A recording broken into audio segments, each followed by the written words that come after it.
Hi there. Today we are with Regina Pope with Shaw Real Estate in Pearland, Texas. Regina, how are you today? Hi, Doug. I'm doing well. How are you? Very good. We've known each other for about 6 years now, right? About right. And during that time, you've been a real estate agent. So you've got a lot of experience in the industry, especially in the Houston and Pearland area, correct? Yes, I do. Would you mind telling us a little bit more about that? Yes, absolutely. I've been in real estate for quite a while now. I've been with Shaw Real Estate for 4 years and I service all of Greater Houston area. The office is in Pearland, but I have knowledge and expertise in the neighborhoods within the area, within the radius. I've been in real estate, but I've been with Shaw Real Estate for 4 years and I've been top producer for the last 3 consecutive years.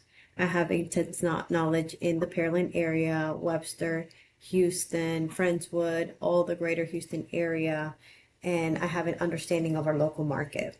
Excellent. If you don't mind, would you mind sharing your real estate education, any awards and certificates you've received in the business? Certainly, I have the seller representative specialist certification, as well as I got my luxury seller certification last year when I got the Sterling Mansion listing.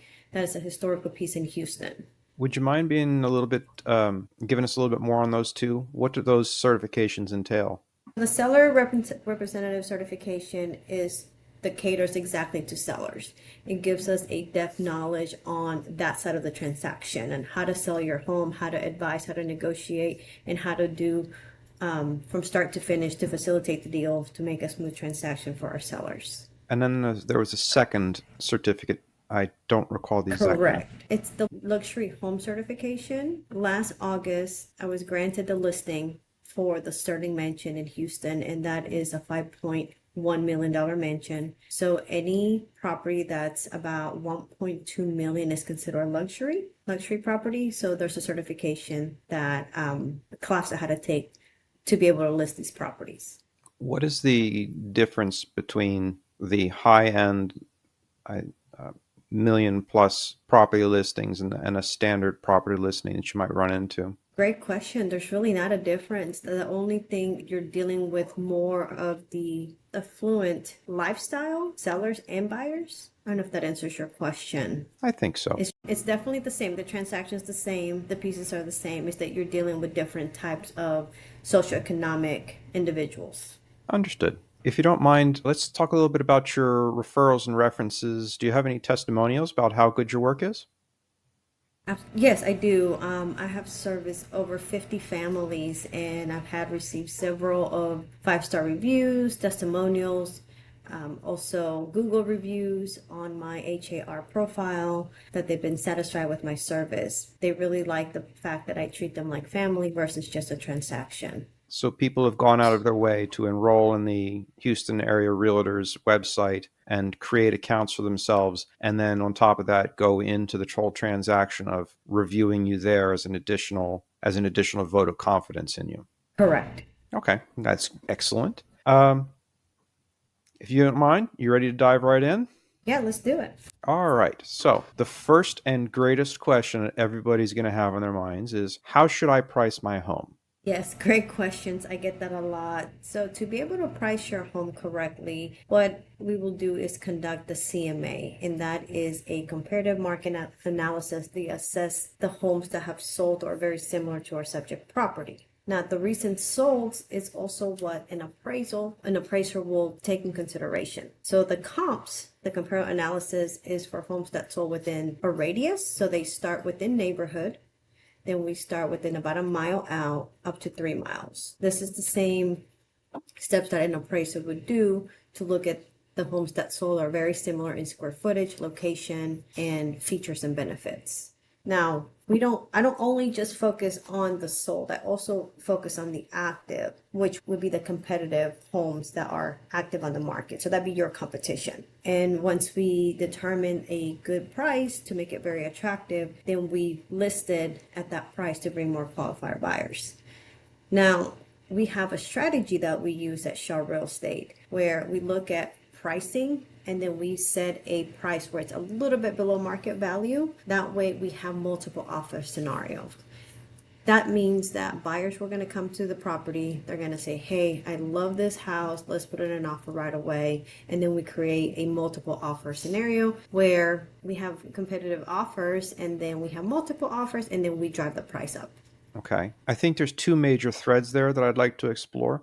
If you don't mind, let's have a quick chat about you'd mentioned the homes in the area. So if there's, what are the conditions that your listers are going to be interested in having when they're looking for the best listing scenario for themselves? A lot of it is condition of the property. So updates, repairs, anything they can do that they can compare themselves to the ones that are sold. So for example, if your house is somewhat dated and then the neighbor's house just sold for an amount that you may think your house is worth, but they have updates, then the house can't be apples to apples. It would be a comparable based on square footage, numbers of bedrooms, lot size, location, but then we would have to adjust for improvements. Okay. There's some Does interesting that answer pieces in your there. question? I believe so. There's some interesting pieces in there that I'd like to talk about a little bit more, because you're saying that even though these homes can be very similar in the same neighborhoods, in the same area,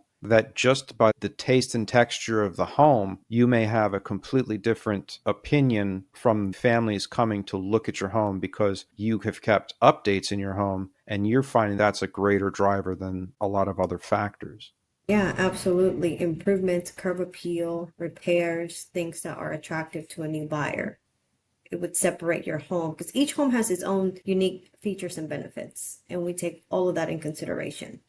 So when we're pricing a home, we take a tour of the property, we look at it, we measure it, we make sure that we add or subtract for any type of improvements or not improvements to the subject property. And then you'd also brought up that as a strategy during your listing process that you would like to see multiple offers coming on the same listing. Therefore, you list at a slightly lower than market price and allow the interested buyers to compete and improve their own offer prices. Is that accurate?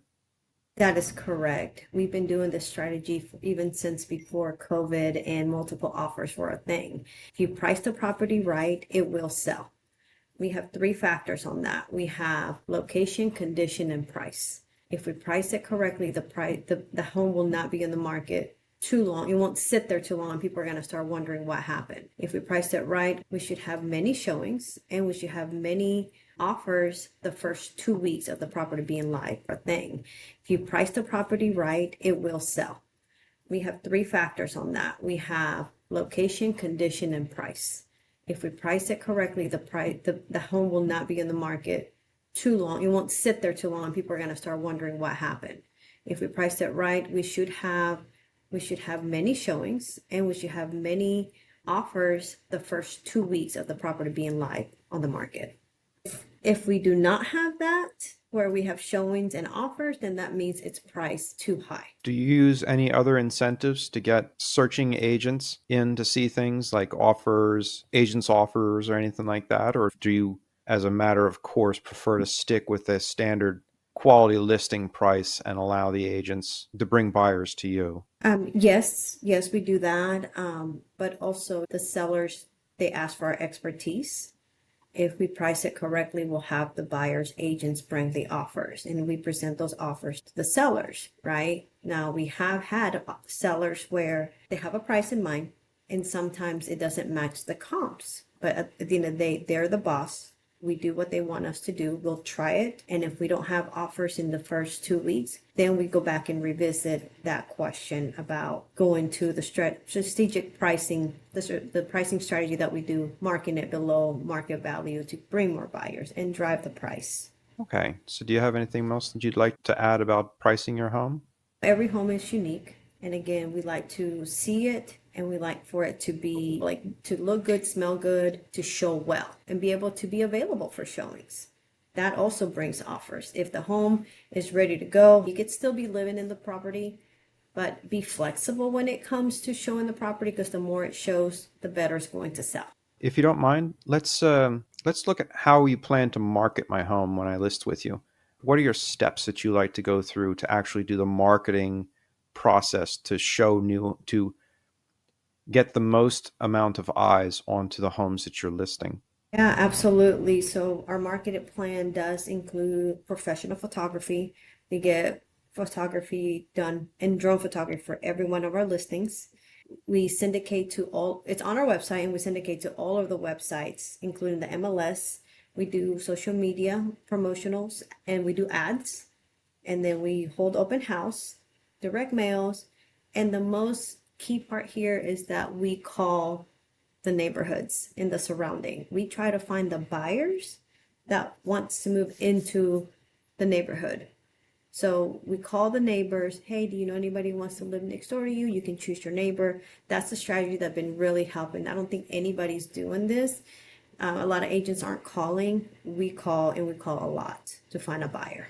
So let me key on that, calling the neighbors, because that level of follow up is, I'm going to use the overused word exceptional, because when I know from my own experience, when people in the sales industry do exceedingly well in the follow up and the calling process, you're going to have a vastly different result than someone who's passive and is not taking care of their leads.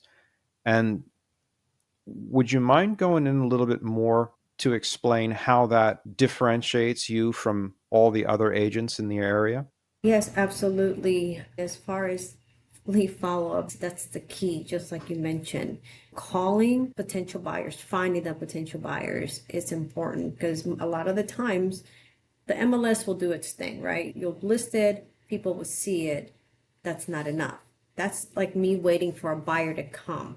I go and find the buyer and following up with not just the neighbors, but all the leads that come through for this property is where we can really vet the buyers that come our way and also the interested parties. We treat each lead like a gold nugget to call and follow up on. We do at least 8 touches before we let that lead either they tell us, hey, I'm not interested, don't call me again, and we put it on the archive, or we follow up until we get an answer, and that could be up to 8 touches. So this might be a little bit technical, and if it's close hold information, please let me know. But what is, in your experience, what is the difference in show length for someone who does not do that kind of intensive research and lead generation versus an agent like yourself who's doing the exceptional work and advocating for your clients while listing their home? What is the average show duration? Is there a difference in listing prices? Is that something that you've quantified? Not necessarily. I treat all my listings at any price point the same. The difference is a lot of agents just list it and sit there, and they, like I said, they don't follow up and they just wait. The market's been hot. Let's just be real. People will put it on the MLS and it will sell because we're in such high demand and low inventory in our area, especially Pearland and Houston and Greater Houston. So many families are moving here, so they want to be in the area. However, just putting on the MLS is not enough. So come this year, 2024, we've had a lot of agents put them on MLS and the property's just sitting there for a while. It's not selling quickly. They're not having multiple offers. They might have one showing every other week. And that used to be the norm back whenever it was a buyer's market. Now we're still in a seller's market.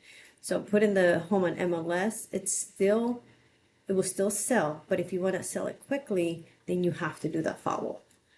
I have a story. Same neighborhood, 2 different sellers.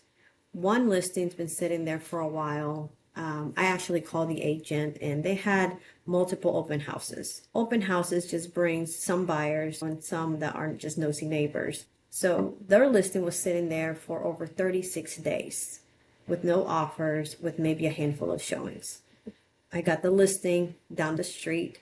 We put it on the market. We had 37 showings and we had 7 offers within the first weekend of put it live. I called the neighborhood. I called the neighbors. One of the neighbors was interested. He didn't really go through it, but then we found a buyer just that was literally one neighborhood over. So what they were doing, they were trying to upgrade. Like, hey, you're in a 3 bedroom, you're trying to upgrade to a 4 bedroom. I have a great 4 bedroom over here. Let me show you. If that answers your question. I think so. So basically, you were 11 times more effective by doing the calls and the follow ups because as opposed to 36 days, you worked things through and had 7 offers in 4 days, I think you said. Yes, the weekend, and we had 37 showings, we had 7 offers, and we closed in 38 days. From zero to closing day was 38 days. So the other house Instead of, down the street sat and had nobody look at it. And in that time, you had 7 offers and closed the home down the street. correct, that just literally happened. That's pretty amazing. Is there anything else you'd like to add to how you do marketing? And like I was saying, photography is key, and we can go into like how giving tips on how to make the home increase in value, making it show ready for buyers to come in and say, "Hey, I like this house. I want to put it an offer." So curb appeal. Okay. So I think that kind of segues into our next question. What can I do to increase my home's value when I'm listing with you? Yes, definitely. We want the buyers to fall in love with your property.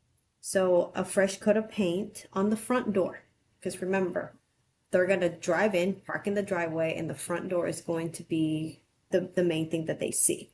So it's, if you can't, that's fine, but maybe get it power washed.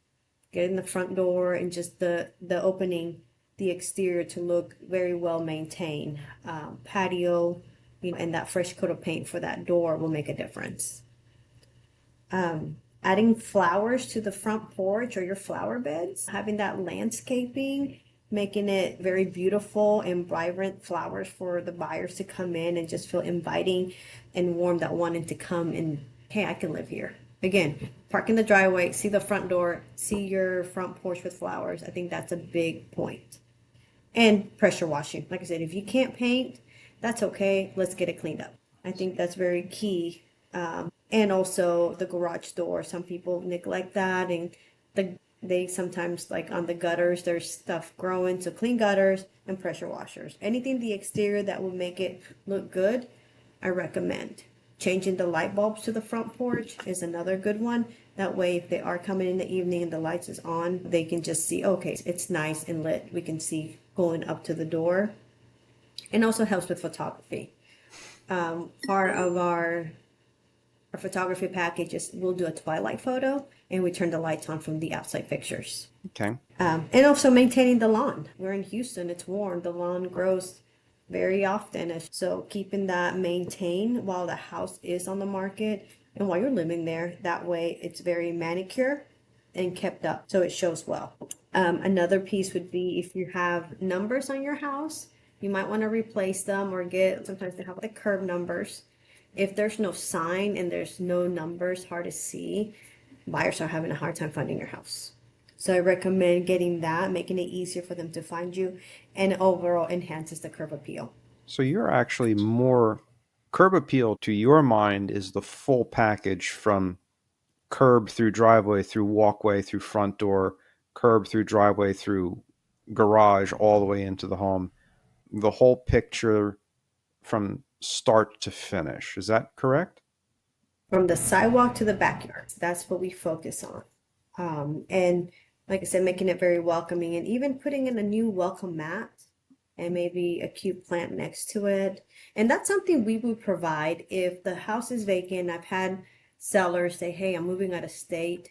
I don't have time to do all that. We have vendors, we have landscaping, we have lawn care, repair, we have power washers. We can do that for you as part of the listing package. And even some staging. If the house is vacant and it needs some staging, I definitely recommend that to my sellers. So you can create a package for your sellers so where your sellers effectively don't need to be there and you can take care of everything without any worry to your customers as far as the curb appeal, the showing, the listing, the maintenance, And and that's just the outside. Of course. But you can handle the processes and the maintenance of the curb appeal maintenance while your customer is able to move on to the next home if they have to get over and start a new job somewhere else. Is that correct? That is correct. I've had a lot of military families who had to relocate, and they're here's the key to the house. Let me know what needs to be done. Deep cleaning, curb appeal, all that we take care of for our sellers if we're in that situation. That's excellent to know. Is there anything else you'd like to talk about increasing your home's value? That was the exterior, and then from the inside, just if there it's vacant, we'll get a professional housekeeping service to do a move out cleaning, deep cleaning. They'll clean all the surfaces. They'll do the ovens, refrigerator if there is one, all the things that people don't normally clean. We'll get somebody in there to clean it, make it nice. If it looks good, it smells good, people are gonna want to live there.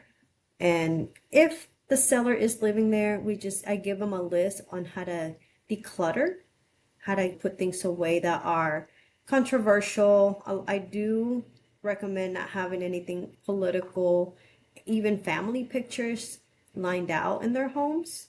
Put all those personal things away and just make it very neutral, very welcoming, nothing personal So you from want the to make it interior. as move in ready for a visitor and potential buyer as possible. You want your buyers walking into your listings to see themselves immediately ready to move in. Correct.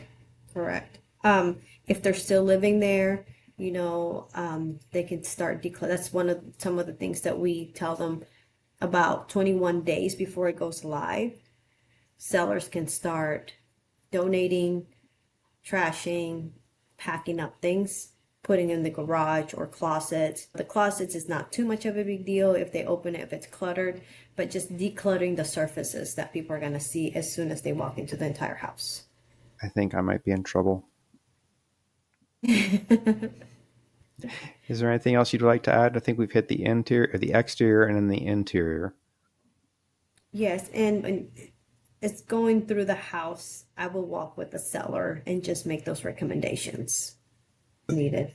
The method of that, do you make like an actual punch list like you might do for home building, or is it Correct. verbal? No, I do have a checklist for my sellers. So it's a systematized process where we're not making it up every time as we go. Correct. And again, every home is unique, every situation is different. So some of the pro tips may not apply, but I do hand them a checklist that will apply. Outstanding. Anything else in the subject of homes value? I think we pretty much nailed that piece. What are the costs associated with selling your home? Yeah, that's a big question for all sellers, right? That's what everybody wants to know. How much is it going to cost me? So the cost for a real estate transaction, it can be different depending on the situation. With real estate, it used to be across the board where it was about 6 to 8% for sellers. Actually, scratch that. I don't know if you heard about the lawsuits and all that. That's different, right? It's a little different nowadays since they're changing the real estate concession pieces. So let me start over. That's a good question. The cost of a real estate transaction includes concessions, closing costs, some repairs, some staging costs, some title fees. All of that comes out of the net proceeds of the property, and I outlined that for my sellers in a seller net sheet. If we're talking about concessions, the concession, what includes is the realtor's commissions. That's negotiable. The commissions and also concessions that the seller might be willing to give for repairs or willing to give the buyer a concession for their closing costs. To answer your questions, the cost depends on the transaction. Commission closing costs for a seller could be about, I would say about 6.5 to 7% because you have title fees, you have attorney fees, you have HOA fees, you have some repairs depending on the inspection report, and then you have the real estate concessions. What are the most common repairs that are typically asked for? What are the 3 to 5 most common repairs that a buyer is going to ask a seller to make? So the three to four big ones are roof, AC, water heater, foundation, and electrical box. That's five. So those are the most costly things that a buyer might have to endure once they take possession of the property. So once I look at the property for my sellers, we look at those structural changes. So we notice any type of roof damage, the H of water heater, H of the AC, if they had any foundation problems, especially if there's cracks on the wall, if there's doors that are sticking, then that could be a foundation issue. Electrical, I look at the electrical box. So we address at least five of those up front. And I let my sellers know, look, this electrical box could be out of code. It's from, the 70s. This could come up in the inspection report. Seller will have to make the decision to either have it repaired, replace, or give a concession to the buyer so he or she could do it after closing. So we're going to try to get ahead of those things when we're listing. Yes. Yes. Realistically, we have to because you don't want a big surprise during the inspection report because that could be a deal breaker for some buyers and it causes the deal to terminate. That's not what we want. Yeah, so the repairs could be big or they could be small. But the five main ones are the structural that I just mentioned. The small repairs could be like, oh, the garage opener is not functioning, or there's a hole in the floor, or there's some things that need to be repaired. We keep in mind what an appraisal will want to look at. An appraiser will want to see things that are very surface level. They'll come in and look at if there's any wood rot. If there's wood rot, they'll call it out and say this needs to be replaced before closing. That's one of the common ones with FHA, VA loans. Conventional, they're a little bit more lenient. So any termite damage, they're going to call it out. That's something that we need to get treated and repaired. So we want to hand over our home after the selling. We want our home in as quality a condition as possible before we even list, so that we don't have those issues and negotiations and the risk of losing buyers. If we're able to. Yes, sometimes there's things that we're not able to see, the inspector will find, and then it's a conversation that a seller and I will have about what they like to do. Typically, they have three choices when a repair amendment comes into our table. So we could either repair it, we can give a credit towards it, or we can reduce the price, depending on what it is. If, as a lister with you, I have a home and we suspect that we might have an issue, it's a minor issue, maybe chipped grout in a bathroom or an entryway, and it doesn't look serious. Is that something that you would be able to work with local contractors to get taken care of before inspections even start? Or is that something that Yeah. you would advise against? Oh, absolutely. If it's something that's cosmetic, if it's very minor and cosmetic, then let's say the buyers wants to regrout the whole house. But if it's something that's going to give it value, then yes, we have vendors, we have handymen in our list that we can send over and get that repair right away. So again, you're trying to make things as painless as possible for anyone who's listening with you. Correct. Okay, is there anything else that we'd like to hit with associated with selling your home costs? Staging is an option. Some sellers like it, some don't, just depending on what they think. There's also virtual staging we can do. If you But don't mind, what is staging? good question. Staging is where a stager, professional stager, comes into the property and they can arrange your own personal furniture and items to make it look very appealing, or they can bring their own items, their own furniture to furnish the house to make it very appealing. Statistics have shown that a stage home or a home with some furniture sells faster than a vacant home. So this connects in with your decluttering suggestion and with the process of allowing buyers who are coming through the home to see things and be able to visualize what their furniture would look like in the home, as opposed to having completely vacant echoing walls. Yes, that's the way of putting it. Is there anything else you'd like to add? I think we nailed the costs associated with selling the home. Outstanding. Let's talk about how long it would typically take to sell a home in your experience and current markets versus difficult markets. What are the typical ranges of time that it takes to sell homes? That can vary. That can vary depending on the factors. Like I said, condition, pricing is the biggest, location, and right now the market condition. With market condition like 2024 this year has been a little bit tougher than your 20, 21, 22, 23. This is how it is. Market conditions have changed. Interest rates are higher. However, they have been steady. So we keep a good eye on any changes that happen. So I tell my sellers that if a home is priced right, the first 2 weeks on the market will tell us the story of where this home is going. If it's priced correctly, we'll have showings. We've had offers right then and there. If we don't, either it's priced too high or just interest rates have spiked up and market conditions have changed. So it's really hard to say to give like a range, but typically a good home can sell within 30 to 60 days. That's priced correctly. Is there a reason that one of your listers might choose to go with a very low home price in order to make their home move faster to become more appealing? That has happened. We've had situations where there was distress in the home, not physically, but financial. So they had to move it quickly. So they have had offers that were lower. They would take offers that are a little lower than what they wanted just to move it. But those are rare occasions. That doesn't really happen. Most sellers, my job is to get the most money for the sellers, right? In cases where there is distress, either physically or financially, then I could see where a seller could lower the price a little bit just to get this done. Let's take the excuse me. Let's take the other side of that. Mhm. And if you have a home that's exceptionally positioned, it's a beautiful home, it's well maintained, and it's a jewel. And the seller's not particularly interested in selling. They're not a motivated seller.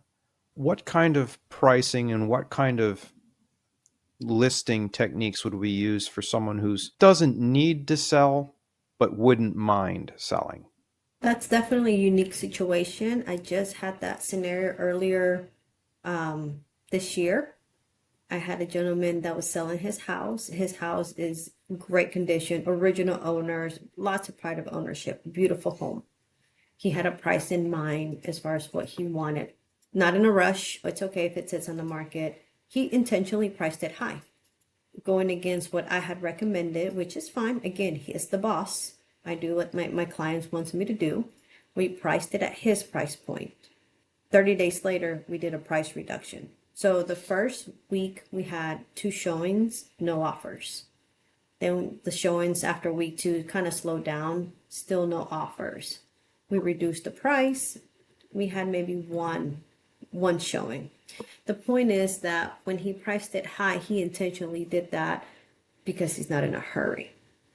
Now, the home sat there for a while and people were calling, asking. I was calling the neighbors and the neighbors were asking me, like, what's going on? Why is this house sitting for 60 days? It's unusual.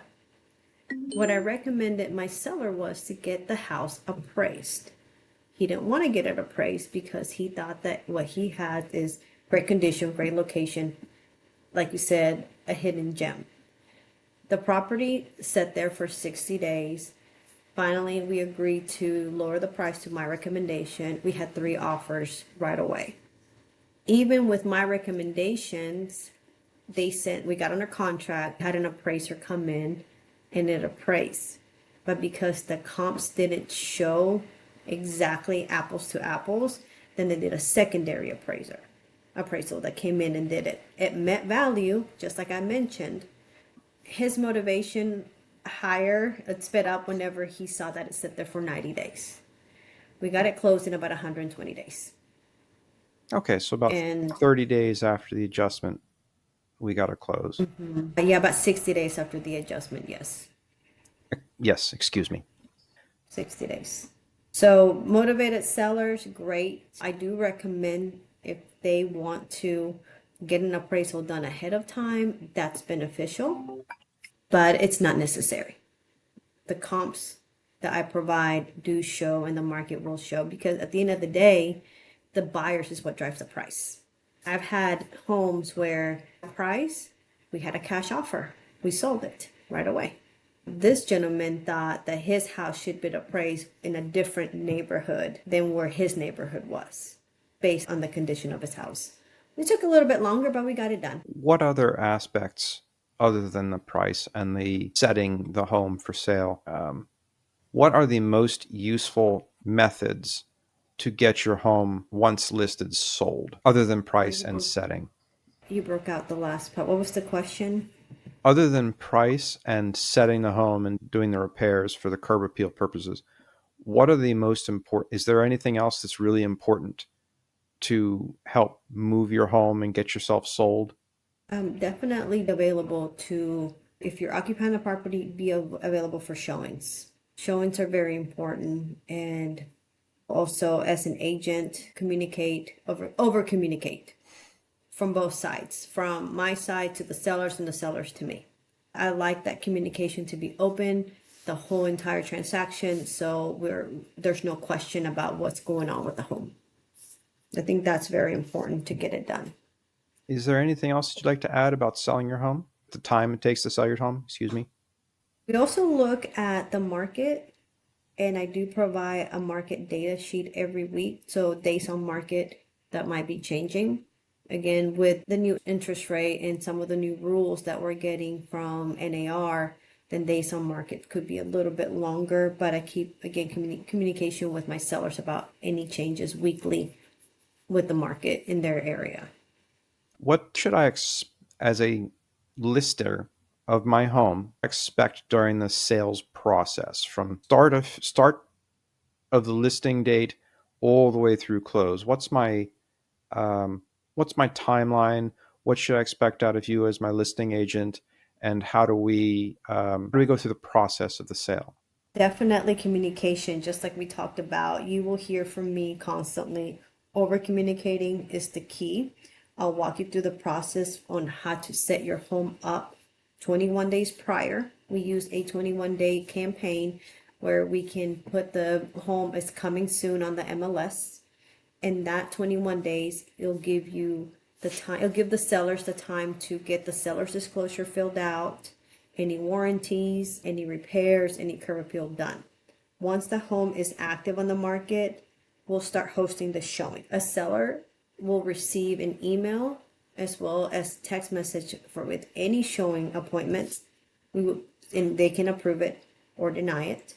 They'll come to me, either approve it or deny it. The first 2 weeks is where they'll tell us how the home is doing. If we have a lot of showings, we're doing well. If we don't, then that means that we have to rethink our strategy. Week 3, we do an open house. If the home is not under contract, the open house will be done on Saturday from 1 to 3. We will invite all of the neighbors. That's another thing. I call the neighbors and invite all of them to our open house. I call any showing that has came in and maybe want to bring their buyers for the second time. We call, we make it very inviting. We have fresh cookies, we have drinks. We make it very nice for the neighbors to come in and see what the seller is selling. A lot of them are nosy neighbors, but we still, hey, come on, you might have a friend that wants to buy it. If we receive an offer, then I present every single offer to the seller, no matter what the price is. Low offer, same good offer, high offer. I send it in an email form. We discuss it. We talk about it. If we accept it, we negotiate. Once we negotiate and send it for execution, it goes to title. At the beginning, the seller will fill out some of the paperwork and they need to expect some fees like HOA, if there's an HOA. So sellers will have some paperwork they'll have to do on their end at first. The first 7 days, 7 to 10 days is what we call the option period. This is where sellers have allowed the buyers to take the house off the market for 7 days as an option period to get it inspected, or they can change their mind for whatever reason. In that option period, if the buyer decides to terminate, they're able to do, then we just put it back on the market. If the option period goes well, nothing major, we still negotiate repairs. We negotiate in that period for the best interest of the seller. If we continue with the pending contract, then the lender will order an appraisal. The appraisal can take about 10 days. The lender will do most of the lifting at that time to get the buyer to be qualified and conditionally qualified, then to the closing table. But every step that we receive from title, anything that lenders require, I communicate that with my seller so they know exactly what's going on every single week. And Okay. sometimes no news is good news, especially within the option period. That option period can, like I said, buyer can terminate for any reason if they like. And then they'll get their earnest money back, and then seller gets to keep the option fee, which is normally a couple $100s. Is there anything else you'd like to add? And when we get to the closing, I definitely advise my clients on how to get to the closing table by turning in keys, turning off utilities, just getting it ready to turn over to the next owner. Is there, what are the potential risks and challenges that are most common? What are the 10 most common risks and challenges that you've seen for your customers as listing? Good question. We've had, with this hot market, we've had a lot of low offers from investors. I work with a lot of investors, which they're great, but whenever we're trying to sell a home, if it's an investment home, a lot of investors try to send low ball offers. And there's times that these offers are so low that sometimes it's not even worth it. So I tell my sellers, hey, if you don't want me to present offers lower than this amount, I won't. So low offers is one. Financing issues from buyers. That's happened again if they're using a financing such as a lender. There's some things that they need to do to square themselves away, and then also unexpected repairs. But we try to get ahead of the repair so it's not a surprise to the seller. That's what my job is to make sure that I mitigate the risk and pricing it correctly, and also getting ahead of the curve for the repairs that might come. It sounds like with the three most common issues, they're major issues, but this sounds like we can mitigate almost all of those with planning and the systems that we have in place. Correct. Now, we try to screen our buyers as much as possible and address any type of issues quickly. However, some buyers may not get financing. That's one of the biggest risks. So when you see a house go back on the market, is either because of inspection and repairs or because the buyer couldn't get financing. So not getting financing hurts the seller because now you took the home off the market. It can even be off the market for 20, 30 days before the financing falls apart. So that hasn't happened to me. We try to vet out the buyers very well by calling the lender, asking them good questions about debt to ratio income, asking about credit score, asking if there are any contingencies, if they have enough money for closing costs, if they have enough money for down payment, and making sure that they're well vetted. Now, a pre-approval is required for every transaction. And sometimes it's just on a piece of paper. Some agents may not do the due diligence and reach out to their agent, to the buyer's agent and the lender. But I try to call them and get as much questions answered as possible so we're not facing a financial risk down the line. If I recall, when my parents retired, they had a home buyer for their home, which is a larger home in the Northeast. And their process was about 45 days, and the buyer broke out. And one of the issues was that the buyer who was under contract failed to pay the retainer, the contracted retainer for the home. Has that ever happened to you, and how would you mitigate something like that? They failed to pay the retainer. I may be using the wrong word, but there was a contract, a down payment, Oh, basically, for okay. the A home, down payment. and they failed. When the buyers broke out the contract, they effectively wasted my parents, the lister's time by failing to go through with the contract. They made it all the way through the contract, and the buyers walked away from the lister at the closing table, and it was basically 45 or 60 days of wasted listing time. Um, how does that kind of That hasn't happened to me. We haven't had, the only time that we had similar situation is whenever the home, it was through a loan, and then the lender had to switch loans in the middle of it from a FHA to a conventional. And it was actually minor because she was here on a visa and there was a misspelling on her name that didn't match. So the lender's like, we're not giving out the loan. So then the lender can't. I haven't had any with contingencies like that. They have to sell a home, it doesn't sell. That can happen. In fact, I have a listing right now that we were very close on accepting an offer with a 90-day contingency where the buyer had to put their home for sale and it didn't sell, or she hasn't put it on the market yet. She thinks it will sell in 90 days, but she's asking us to take it off the market in until October. But there's a 50-50 chance that her house may or may not sell. So we were about to accept that offer. My client was fine with it, but my recommendation was we will do that, but we will continue to show it. So you could still do an option pending continue to show if there's a contingency where, fine, we have a contract, but just know that if there is another contract that comes, since your house hasn't sold, that we can take that contract, if that makes sense.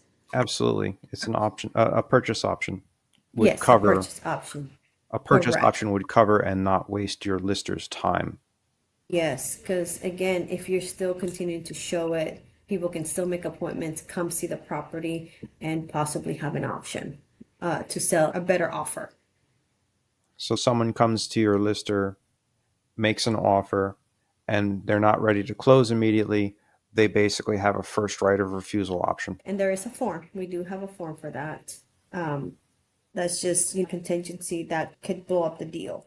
But being with Shaw Real Estate for 4 years, our our philosophy is we take everything to the mat and we close everything we touch because we try to mitigate the risk. We try to just get ahead of the curve and get everything, no surprises, and then get it to the closing table. That's what he always says. We got to take it to the mat and we got to take it to the closing table. So you have mentioned vetting your buyers several times. It sounds like you've got a very strong process to go through vetting buyers. Is that true? That is true. We, like I mentioned before, we reach out to the lender and we get a pre-approval. And nowadays, anybody can get a pre-approval letter online and submit an offer. We have to be careful and be mindful of the lender that they're using and who's sending the pre-approval. When we go in and call, we make sure that it is a reputable mortgage company or lender. It could be national, it could be local. As long as we get somebody on the phone and make sure we ask those questions, like I was mentioning, debt to income ratio, the down payment, you know, if they have enough money to close, if there are any contingencies, that's very important. Even in a multiple offer scenario, if we have several offers on the table, I will call each one of those lenders to get more information on that pre-approval letter and on the buyers. Is there anything else is there anything else involved in the vetting process that you do? Yeah, I also try to really communicate with the buyer's agent to see how well they know their buyers. If they make sure that they're also done their homework to make sure that they're qualified. And if he or she knows the answer about their, not necessarily their credit score, but if they know there's any contingencies, debt to ratio income, if they have a good communication with the lender, because a buyer's agent, they work very hand in hand with the lender. Buyer's agent will know, okay, the pre-approval process, the conditional approval process, and the clear to close before I will never know. So they get the communication first, and then I'm always asking. But I also reach out to the lender myself before just listening to the buyer's agent. And if we haven't gotten clear to close by a certain time, why not? Talk to me. What's going on? We need to get this closed. So as my listing agent, you're going to actively engage with the buyers and the financing institutions in order to make sure that we're moving things forward in a timely basis. Yes, absolutely. Communicating with the buyer's agent and the lender is, yeah, it's part of what I do. It's my job to do so for best interest of my sellers. I understand. Is there anything else you'd like to add to that? I think we're good. All right. How do you handle offers and negotiations then? Because we've worked through the listing process. Obviously, we're going to need offers and the negotiations. What are the main components we're looking for when we get into the offer phase? So when we get offers, again, we present them to our clients, and each offer is different, right? The highest offer, as far as the highest and best, is not usually, let me rephrase that. Just because we have the highest offer doesn't mean it's the best offer. Meaning, if we have three offers, one's high, one's at listing, or two are at listing, then the high offer is not necessarily the best offer for my sellers. So what I like to do is when I present an offer, we don't just base it on price. It's also on terms. Price is important, of course, the most money. We want to get the most money for the seller, but the terms of the offer for my sellers. If there's things that they need to adhere to, for example, if my seller needs, if they're living in the home, they need a lease back, meaning that they need to stay in the home a little bit longer after closing. Then we try to negotiate a free lease back for sellers. So that gives them a little bit of time to get their funds, schedule the movers to be able to move out like a week or two after. I've had that happen. A Marine Corps buddy of ours sold his house. He was moving to New Jersey. He needed a 30-day lease back. Most of the time, buyers will charge rent, will charge a fee, right, for them to stay after. We negotiated a free 30-day lease back for him. The terms as far as option period, shorter option period, some can waive contingencies, some can waive appraisals.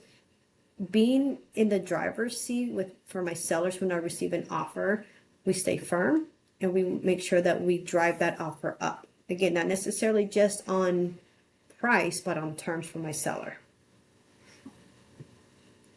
So it sounds, based upon some of what you'd mentioned earlier, that one of the most valuable tools you have for getting a quality price with good terms is having multiple offers come in on listings you're doing for your customers. Does that sound about right? That's correct. And even if I have one offer on the table, we go back to the drawing board and we negotiate, like I said, more favorable terms to my buyer, to my seller. Now, if the seller, again, each situation is unique, it's different. If the seller is to just take the offer and accept the terms, I definitely respect that. They're the boss, but I recommend getting a little bit more for your bang for your buck. So if they like the offer, why not a shorter option period? If they like the offer, that's fine. Let's negotiate during the repair period, the option period. Meaning we accepted the buyer's offer. My sellers are happy with it. Repairs come. They're asking for either a concession or they're asking for a price reduction. We stay firm. We try to, again, mitigate that risk at the beginning so my seller's shocked at what they're asking for. But again, I stay firm for my seller. Understood. Is there anything else you'd like to add to offers and negotiations? No, I've had every scenario you can think of. So if there's a negotiation or a situation, I probably had it.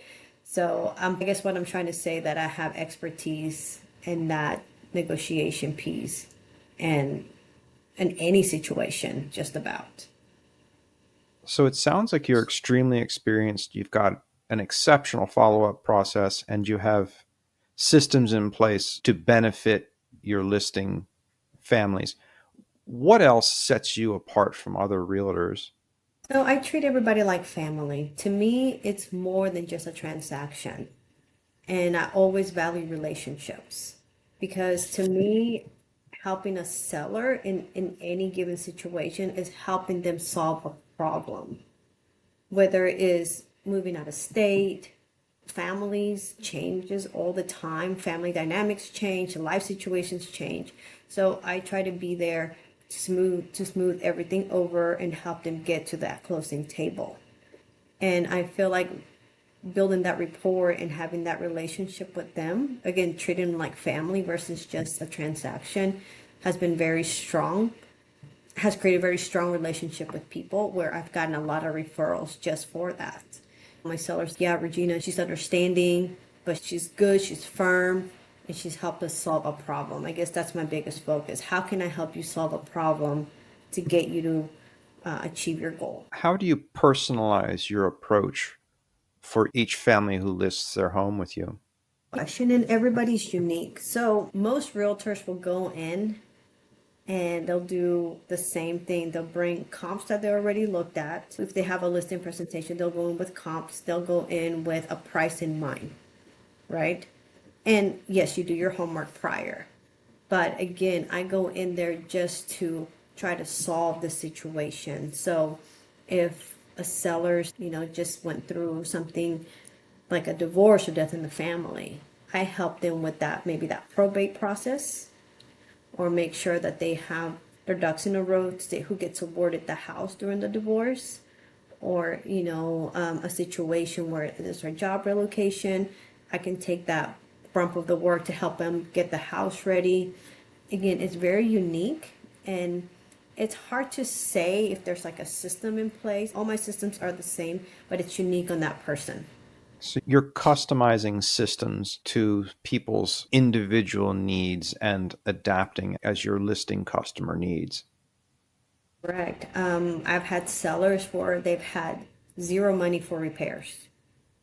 They need to sell for financial situations. I have handyman, I have people who I can call, and sometimes I have to take that and pay out of my pocket for them to get the house sold so they can have that money for whatever situation that they need. So there's been a lot of unique things I've done for my sellers. I take pride in that because it's helping people. It's not just a transaction. Is there anything else that you'd like to add? Um, I think we covered almost everything. Do you have any questions for me? No, just And to wrap things up. I know that you had mentioned in a prior conversation that you had a different kind of listing that you had taken care of today. What other services do you offer potential clients that they might be interested in? Not necessarily with the listing process, but later on in life. yeah, so we are a full brokerage that offers residential buying and selling, as well as investing. We are part of Pearland Pints and Property. So I work with a lot of investors who are trying to grow their portfolios. Whether they want to grow their portfolios or they want to sell and buy something bigger. Also commercial. I've been dabbling in commercial a lot lately. We have several listings where we have daycare owners, we have law firms, flower shops, we have several businesses. Again, they're just people trying to solve a problem. And we have been helping a lot of buyers and sellers for commercial properties as well. So are you selling the full business or are you selling the location itself? We can do both. We can sell the business location together or separate. Okay. What about, let's talk a little bit more about the investments because you'd mentioned that a few times during our conversation. Yeah, so the goal is for investors to grow their portfolio. And we work with several that are wanting to either buy and flip or buy and hold, whatever their needs are. We have access to a lot off market properties. We're part of this group called Pearland Pints and Properties, and that we will find off market deals for investors that want to grow. A lot of them don't want to go through the MLS because some of the multiple offers and this and that. They want to get good deals so they can be profitable. My broker, he started as an investor when he got out of the Marine Corps and bought his first property, renovated it, flipped it, sold it, and he has a really intensive spreadsheet and formula that he can use for any investor that's trying to grow.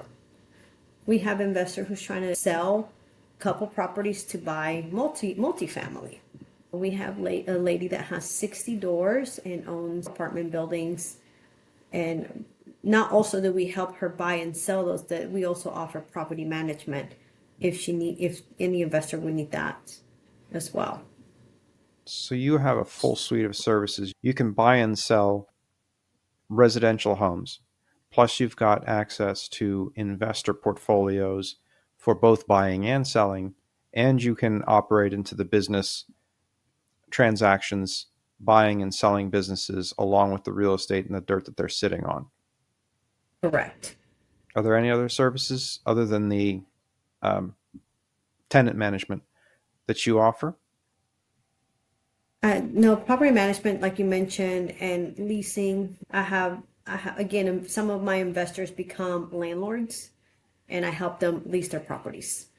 And I also help buyers, and I do have a team member that does the buyers and the leases for me. I focus mainly on sellers and then commercial. But we do, if there's somebody who's looking for a rental, we can help. Is there anything else that you'd like to add before we start wrapping up? Yes, you can find me on social media and on reginapope.com, on our website, and on HAR. Outstanding. Anything else you'd like to throw in? Oh, thank you so much for having me on. I enjoy this. Glad to have you. We'll wrap up now. Thank you.